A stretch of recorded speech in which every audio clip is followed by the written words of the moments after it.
அடுத்ததாக எங்களுடைய தலைவர் திரு சம்பந்தன் அவர்களை சில வார்த்தைகள் கூறுமாறு கேட்டுக்கொள்கிறேன். அன்புக்குரிய தலைவர்களே, கணித பாராளுமன்ற உறுப்பினராகிய திரு சுதந்திரன் அவர்களே, இங்கே பேசி அமர்ந்திருக்கின்ற எங்கள் நபர்களாகிய கலாநிதி மனோகரன் அவர்களே, தம்பி சம்பந்தன் அவர்களே, சுந்தரராஜா அவர்களே, தம்பி நேரு அவர்களே, தம்பி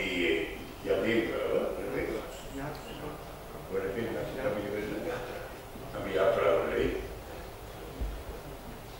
பெரியவர்களே, தாய்மார்களே, தம்பிதார்களே, தம்பிமார்களே, உடைய நோக்கினது தாழ்மையான அன்பான வணக்கம்.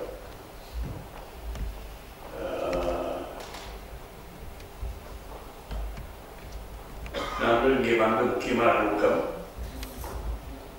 உலக தமிழ் பேரவையால் ரூபச்சான்றிதழ் மூலம் சென்ற புதன்கிழமை ஒரு அவருடைய 3வது ஆண்டு விழாவை அவர்கள் நடத்தினார்கள். அந்த விழாவில் சர்வதேச ரீதியாக பெரியார்கள் பங்கு பெற்றினார்கள். விசேஷமாக உங்களுடைய நாட்டைச் சேர்ந்த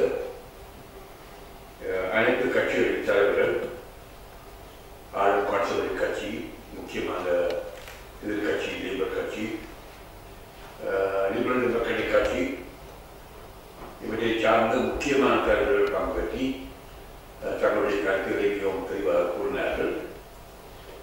அதேபோல் வேறு தலைவர்களும் வேறு நாடுகள் மீது பங்கேற்றார்கள். மனித உரிமை சம்பந்தமான நிறுவனங்களை சார்ந்தவர்களும் நிபுணர்களும் பங்கு பெற்றார்கள். பலர் அந்த வைபவத்தில் பங்கெடுத்தார்கள். மிகவும் திறமாக நடைபெற்ற ஒரு வைபவம் தான் நாங்கள் கலந்திருப்போம். அந்த வைபவம் உங்களை பொறுத்தவரையில் அந்த மக்களுக்கு பெரும் உதவியாக இருக்கும் என்றும் அது நமது மக்களை அதன் மூலமாக பாதி அளவுக்கு பலப்படுத்தியிருக்கும் என்றும் நாங்கள் கருதுகின்றோம். முதற்கான நான் பகிரங்கமாக குளோபல் சேனல் போலும் தமிழ் பேரவைக்கு எங்களுடைய மனமார்ந்த நன்மையை தெரிவித்துக் கொள்வதற்காக நான் பலவிதமான பேச்சுகள் மப்பி எவரும் குறை சொல்ல முடியாத அளவுக்கு மிகவும் சிறப்பாக எல்லோரும் தங்களுடைய கருத்தை பகிரங்கமாக தெளிவாக கூறக்கூடிய வகையில் நடத்தியதற்காக அவர்களுக்கு நாங்கள் நன்றி விட வேண்டியது என்று கருத்தில் நான் கருதுகிறேன். அதைத் தொடர்ந்து இந்த கூட்டத்தை ஒழுங்கு செய்கின்றோம் என்று தலைவர் ரத்தசிங் அவர்கள் கூறுகின்றார்கள்.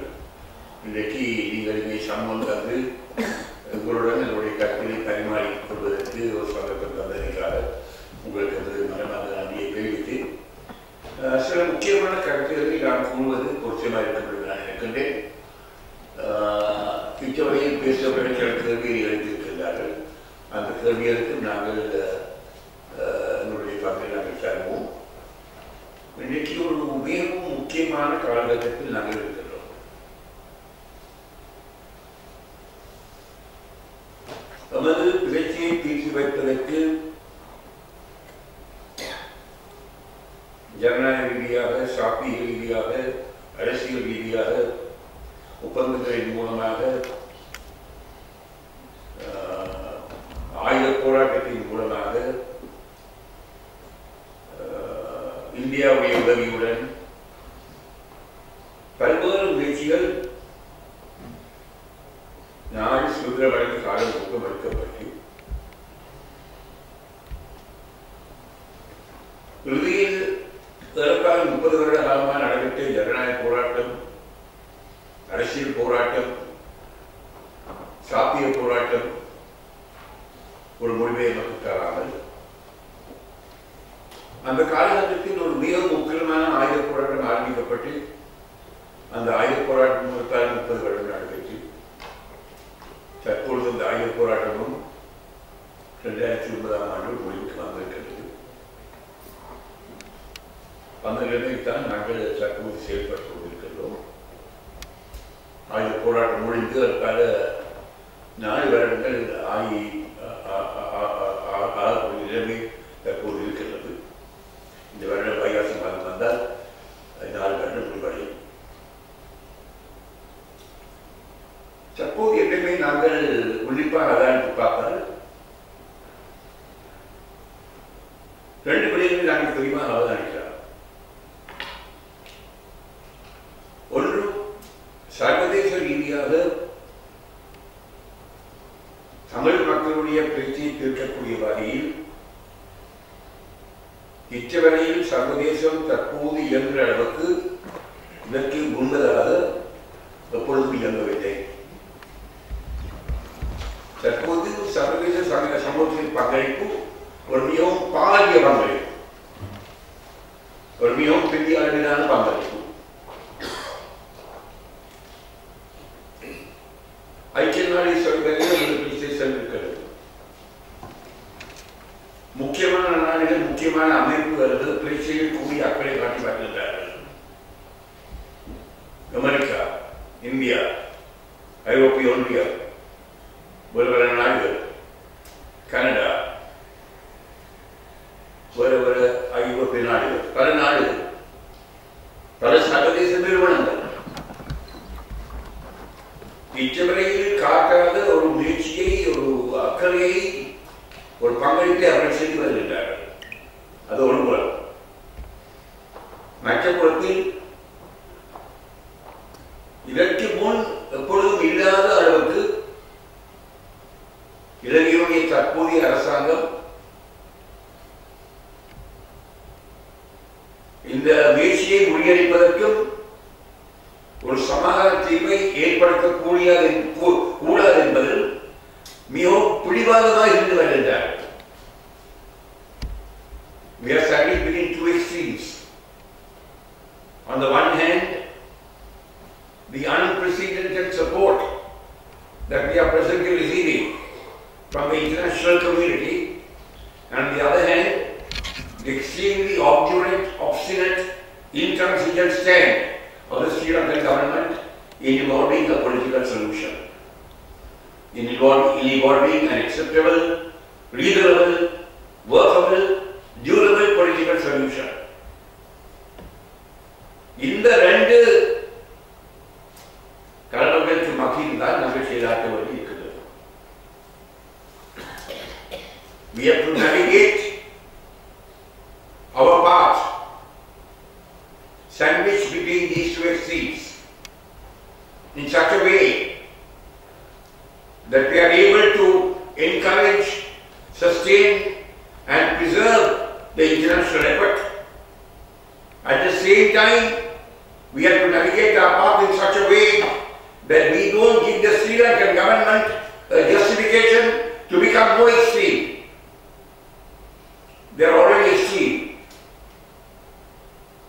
We have to ensure that we do not do or say anything that results in their becoming more extreme and taking a more extreme position, because that's not going to be good. So this is the difficulty we are facing. நான் உங்களுடன் பேசும்பொழுது I will talk about the broad policy framework of the key initiative, the various areas in which we are working and trying to intensify our work. I will talk to you about the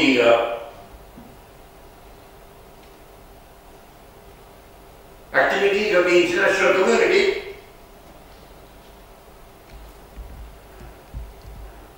the UN Secretary General, the Human Rights Security Council, the US, India, the resolution adopted at the UN Human Rights Council in May 2012, the current sessions of the UN Human Rights Council, where a further resolution is likely to be adopted in March 2013, in May 2013, March 2013,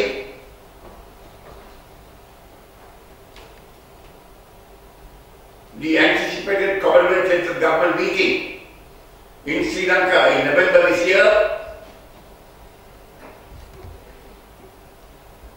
And what the international community is thinking in terms of that meeting, and that meeting being held in Trincomalee in Sri Lanka, and the opportunities that are being thrown up as a result of Sri Lanka's anxiety to host that meeting, to take the Tamil case forwards.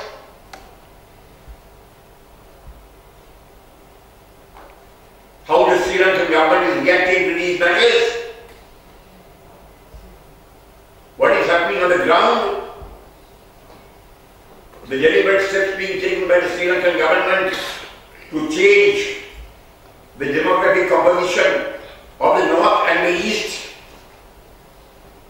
and to diminish the linguistic and cultural identity of the Tamil-speaking people in the north and the east, both the Tamils and the Muslims,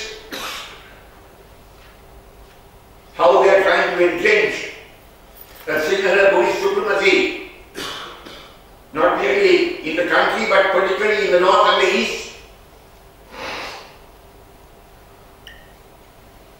These are all matters that we are concerned about, because we are involved in all these activities. We are involved with what Sri Lankans are doing. We are involved with what the Europeans are doing. There has been a new initiative by South Africa and the African National Congress. Our members of parliament, 5 of us, have been to South Africa recently, representing all the parties in the Tamil National Alliance. We spent 1 week there, held several meetings, discussed various issues with them. After we returned to Sri Lanka, in order to enlist the support of the international community, the South African High Commissioner organized a meeting over dinner with about 20 ambassadors and high commissioners from different countries in Sri Lanka, from the US to UK, the EU to the UN, to India, to China, to Russia, to Norway, to Netherlands, to Switzerland, several countries. They're all interested in helping the South African initiative. So these are the numerous things that we are engaged in at the moment. It is not really activity on one front. It's activity on several fronts. And we have to coordinate all this, and we have to ensure that all of this moves together in a coordinated way so that we can get somewhere. That our people can get to where they need to get to. I'm not talking in terms of murder. I want to be quite clear with you. I'm not talking in terms of a separate state. But I am talking in terms of a political solution that will restore the self-respect and dignity of our people and enable our people to live in security, fulfilling their legitimate economic, political, social and cultural aspirations. There will be an elevation of self-rule that will enable our people to be able to achieve this objective that is what they are working for. We need to be very frank about this. But if we are not frank about this, we will get nowhere. We cannot make any progress. We are bound to fail. Now coming back to the nitty-gritty and what's actually happening, the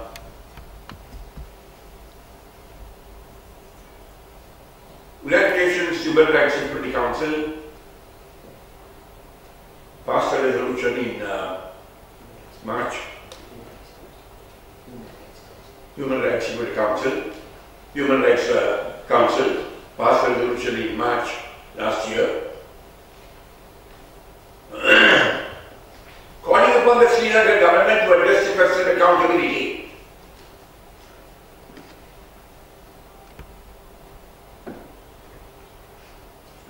The Secretary General visited Sri Lanka in May 2009 after the war came to an end.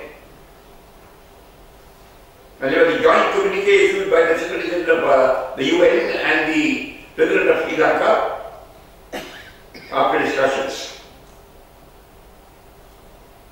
There were three main features in that joint communique. One was there will be a political solution, including political empowerment. Two, the role of internally displaced persons would be resettled and rehabilitated, enabling them to commence their livelihood and start their lives. Third, accountability issues will be addressed by the government of Sri Lanka in an independent, impartial way.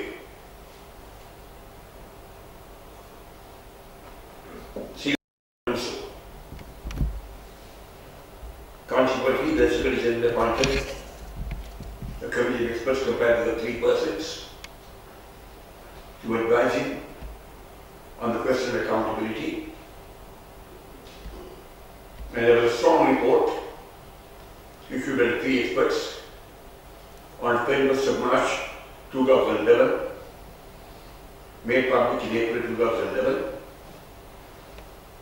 wherein they said there was evidence to support credible allegations of violations of international humanitarian law and human rights law by both parties to the conflict amounting to war crimes. The Sri Lankan government appointed a commission called the Sampanthan and Reconciliation Commission to also go into the question and advise the Sri Lankan government. And that commission has come up with a report containing several constructive recommendations. But that commission did not seriously address the question of accountability. It is in the background that America moved a resolution at the last UN Human Rights Council meeting, which Sri Lanka endeavored to defeat but did not succeed. And that resolution embodied what the Sri Lankan government had to do.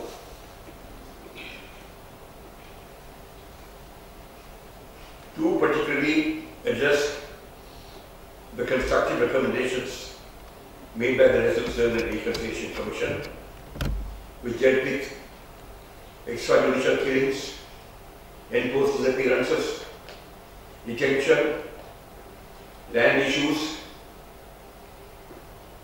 dismantling of high security zones and returning those lands to the people concerned, restoration of civil institutions, restoration of civil administration, a political solution, and various issues like that were identified, and they were incorporated in the UN Human Rights Council resolution. Sri Lankan government was called upon to frame an action plan as to how this program will be implemented. And the Secretary General of the UN was tasked with the obligation of providing assistance to the Sri Lankan government, technical assistance in regard to how this program can be implemented, and she was also required to submit a report to the UN Human Rights Council in 2013. Sri Lankan government has done sweet nothing about implementing the recommendation. Apart from building some roads and bridges in the north and providing some electrification in certain areas, they have done nothing. The Secretary General has submitted a report where she has been critical of the Sri Lankan government. She has taken the true position. She has stated that 7 special mandate holders in 7 areas of concern wanted to go to Sri Lanka to study the real situation, but they were not given an opportunity.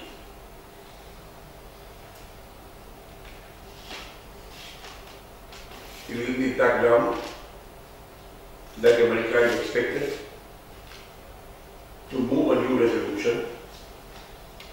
The final contents of which we do not know still, though we are aware of some of its contents at the current sessions of the UN Human Rights Council. Sri Lanka is under extreme pressure. This time they have not gone around the world campaigning their cause.